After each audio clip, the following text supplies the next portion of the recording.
What's up, tribe? How you guys doing? This is late, but this is your review for Life After Lockup, Season 2, Episode 44. So, we start this episode off. We have John, Lacey, and Shane. So, we see Lacey with the kids. They're getting breakfast ready for Shane. And come to find out, Shane has a job, honey. He said he had never had a job before. I thought that was very interesting. I'm thinking, child, how is this your first job? But anyway, they are living, they're doing the happy homemaker stuff. The kids are helping her make his breakfast, and they're writing Daddy, Shane on the, it's all good. Everything is all lovey-dovey, blah, blah, blah. But then later on in the episode, we see Shane talking to a friend of his, and we find out that Shane done messed around and had a one-night stand on Lacey. And of course, he's nervous and worried about telling Lacey what happened. And he was like, it just was a one-night stand. It just happened. It was what it was. Da da da da da. And his friend told him, you might want to go on and let her know what happened, bruh. You might want to go on and tell her about it, So I don't know how that's gonna play out, Now on the other side, Chris, right? Chris is not in jail. I hope that's his name. Y'all gonna lay me out if that ain't the man's name. But he is not in jail. He actually got a good judge who gave him, in lieu of jail, he had to go spend 30 days in a treatment facility. And if he does good at the treatment facility, when he goes back before the judge, then they'll make a decision about his sentence. And he may end up not even going to jail.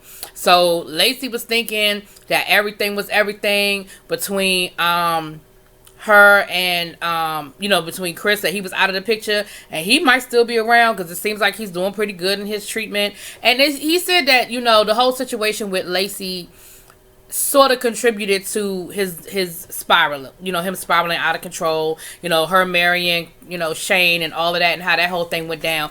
That contributed to that contributed to her situation. So honey, we're gonna see how that play out. But I'm pretty sure, let me just take a guess, y'all. Let me take a guess. Shane is gonna confess to Lacey, and Lacey's gonna run to Chris and end up sleeping with Chris. Anyway, let's see if that works out. Now, Angela and Tony. Now, look.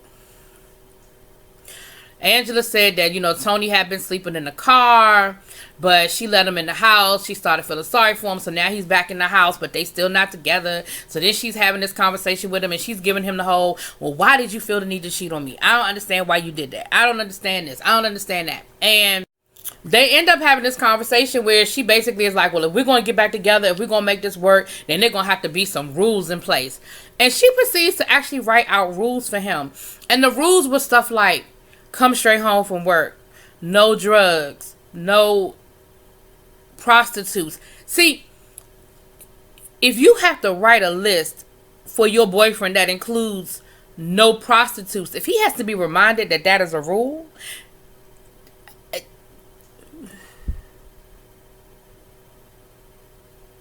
that's what you want?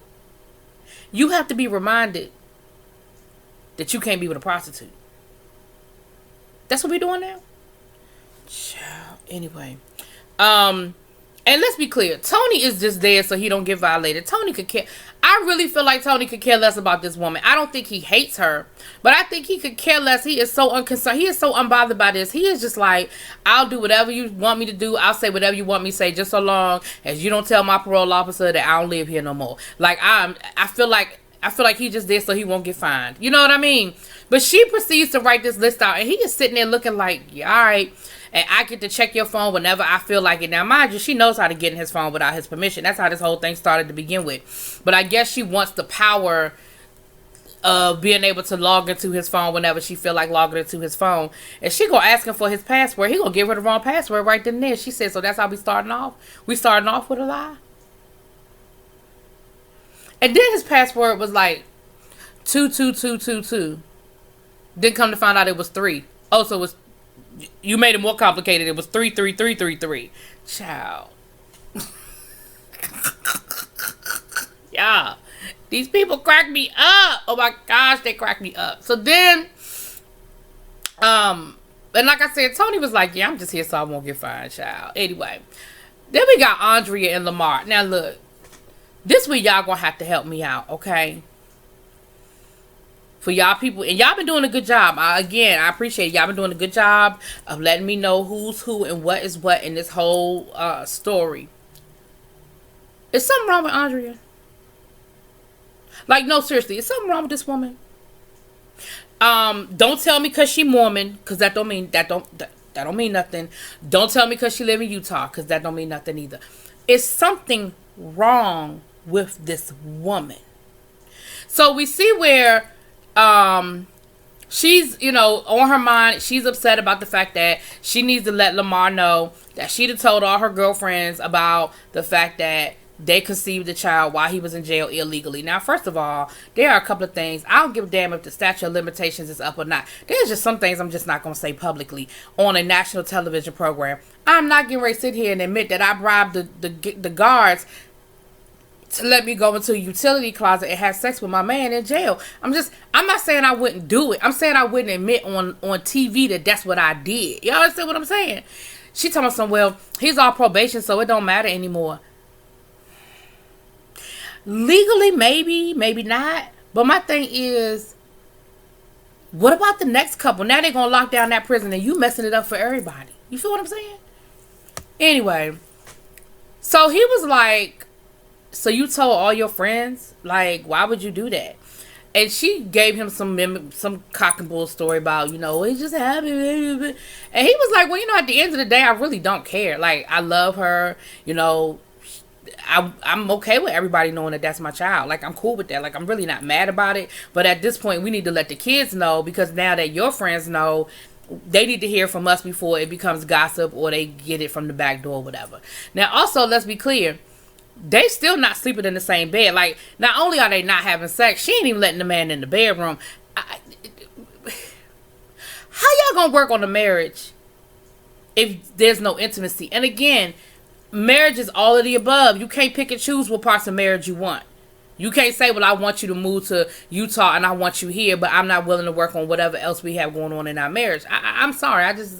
I feel like you can't pick and choose what parts of the marriage you want.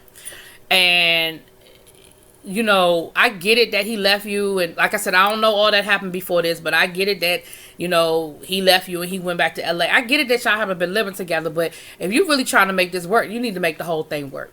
But that's just me. That's just my 2 cents. So they end up taking the kids out to let the kids know that the baby girl is his. And they told her, And this is why I say it's something wrong with her. Because she going to say to the kids. Mind you, the 2 oldest kids have to be like in high school. She going to say to the kids, I know y'all think that your little sister got here, that Jesus impregnated mommy or an angel or whatever she said. They were like, yeah, no, we don't believe that. And y'all, she was dead serious. Like, in her mind, she really thought that those kids thought that that little girl got here through Immaculate Conception. She was so serious, and I kept waiting for her to be like, yeah, I know y'all ain't believe me. She was just like, oh, y'all didn't believe me? No, they didn't believe. Nobody believed. The hell wrong with her, y'all? Then the little girl, not the youngest one, but the one next, the oldest daughter, she was upset because she was like, why is she lying? She said, I'm not even mad that he's the father. I'm mad that she's lying to us. Like, she said that she just keeps finding more and more lies, and that's what's bothering her. Not so much the fact that he's the child's father, because she's cool with that, but the fact that, her mother is lying to her, and that's what she has a problem with. So they're going to have to definitely work on their relationship, because she was upset. I mean, she ended up walking up out the restaurant and everything. And why the kids are going to tell on them too? Kids will tell on you. Kids will tell on you. They're going to say, the only time, they be like, what you got to tell us now? Because the only time y'all take us out is when y'all got to tell us something. I said, damn. And it wasn't like they were at an elaborate restaurant. They were at like a little ice cream shop. I said, that's the only time y'all take them out, is when y'all got some information. They thought they were going to tell them they were getting divorced. Because they said, the only time y'all take us anywhere is when you got something to tell us. I said, dang, that's kind of sad. But anyway, so that's them, child. I was just really trying to figure out Andrea. I see it. Anyway. So we got Cheryl and Josh, child. Cheryl and Josh is living their best life in his mama basement.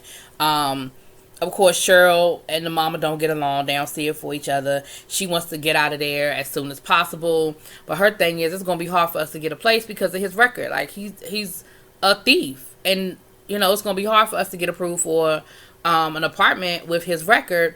And my thing is, that's probably something y'all should have figured out before you decided to pack up you and your child and move up there. And the mother was like, y'all got 3 days, 72 hours, no more, no less. Like, and she said, well, I'll go live in a hotel before I'll stay at his mother's house longer than 3 days. But that might be where you probably should have gone to begin with. Come to find out, child, she wants to get married. Part of the reason why they broke up is because he had found some castle or something for them to get married in, and she was saying that the castle wasn't safe for the kids. But then she'd have found some insane asylum in where she's from in Ohio or whatever to get married in. Do what? Like an old abandoned insane asylum. Say what? You don't want to get married in a castle, but you want to get married in an insane asylum? And his mama basically said as much, like, what?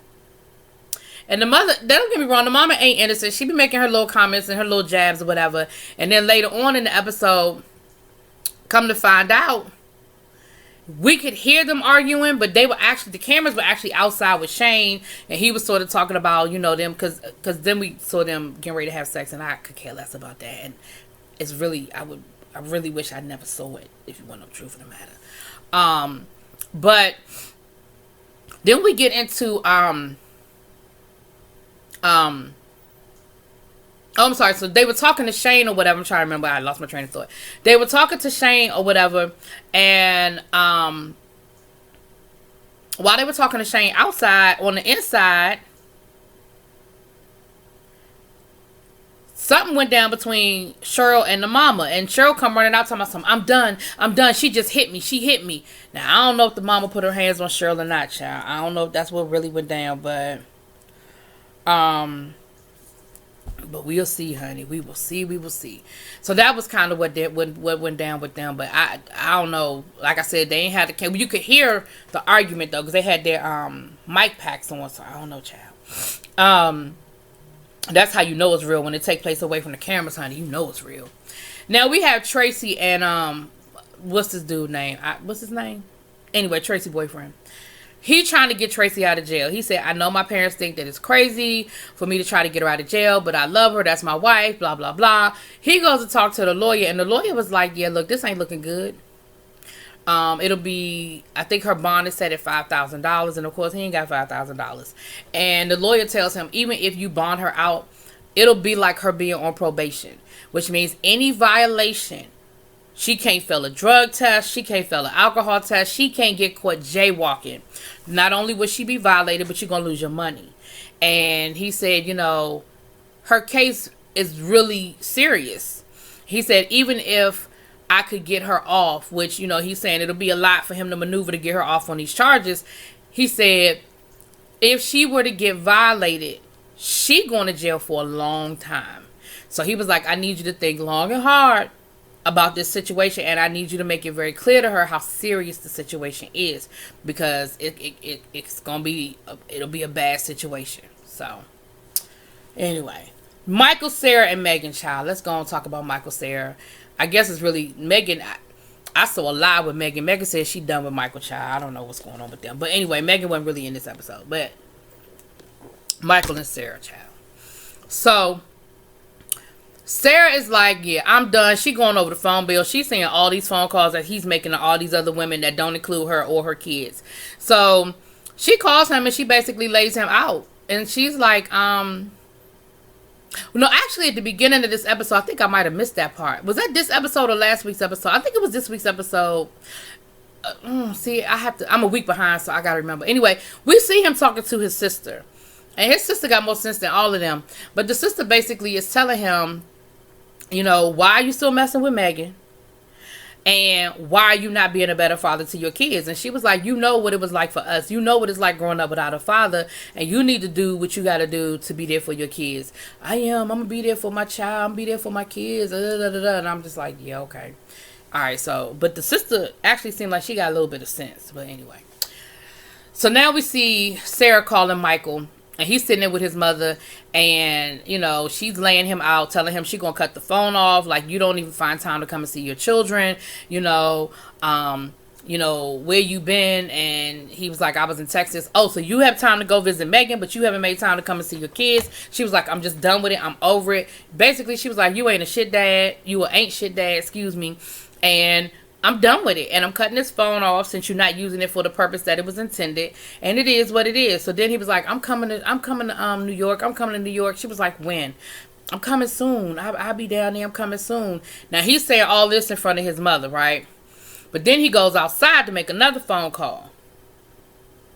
He calls the new chick. I remember the new chick down in Miami, and he said that this is somebody he knew even before he knew Megan, and they dated, and then things kind of fell apart. So he's asking her to go with him to New York, aka I need you to pay for me to go to New York, because there's no other reason for him. And of course, it's not Megan. I think they wanted us to think it was Megan, but we know it's not Megan.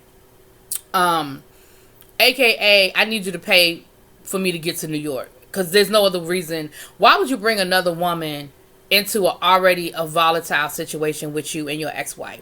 Like, that was just stupid. Michael seems like the kind of person that just can't be alone.